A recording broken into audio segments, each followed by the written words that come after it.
حضرت ابو سعید خدری رضی اللہ عنہ سے مسند احمد میں ایک حدیث روایت کی جاتی ہے، اور یہ حدیث کافی تفصیل میں بیان کی جاتی ہے، لیکن اس کا ایک جز یہ ہے کہ دجال ایک دیہاتی سے کہے گا کہ اگر میں تمہارے مرے ہوئے ماں باپ کو تمہارے سامنے لا کھڑا کروں تو کیا تم مجھے اپنا رب مانو گے؟ تو وہ دیہاتی اس سے کہے گا کہ ہاں ضرور، کیوں نہیں، تم میرے ماں باپ کو میرے سامنے لاؤ جو مر چکے ہیں، میں تسلیم کر لوں گا کہ تم میرے خدا ہو۔ تب دو حبیث روحیں اس دیہاتی کے سامنے اس کے ماں باپ کی شکل میں نمودار ہوں گی اور اس سے کہیں گی کہ اے میرے بیٹے، تم دجال کی پیروی کرو کہ یہی تمہارا رب ہے اور تم اس کے حکم کی تعمیل کرو۔ اس سے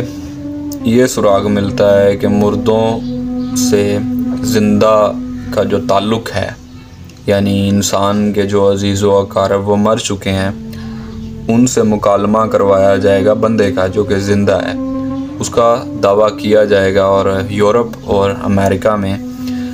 ایون اگر آپ ہالی ووڈ کی موویز دیکھتے ہیں یا ویسٹرن لٹریچر کو پڑھتے ہیں تو آپ نے دیکھا ہوگا کہ وہاں پر باقاعدہ سروسز پرووائڈ کی جاتی ہیں، جہاں پہ جو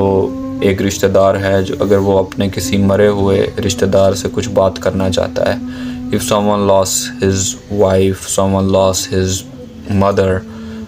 father, even children، تو وہ ان سے اگر بات کرنا چاہتا ہے تو اسپرچولیزم کے ذریعے ان کی روح کو بلایا جاتا ہے اور پھر اس روح سے مکالمہ کیا جاتا ہے۔ ایک دور میں یہ بڑی سنسیشن تھی ان یورپ، ابھی بھی ہے، جہاں پر کافی جگہ پر اس چیز کو باقاعدہ ایک پروموٹ بھی کیا جاتا ہے، اس کو انڈورس بھی کیا جاتا ہے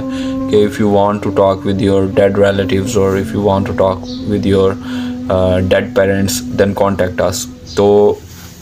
آپ دیکھ سکتے ہیں کہ اس فتنے کی کچھ چیزیں آپ کو سوسائٹی میں دیکھنے کو ملتی ہیں۔ تو یہ کچھ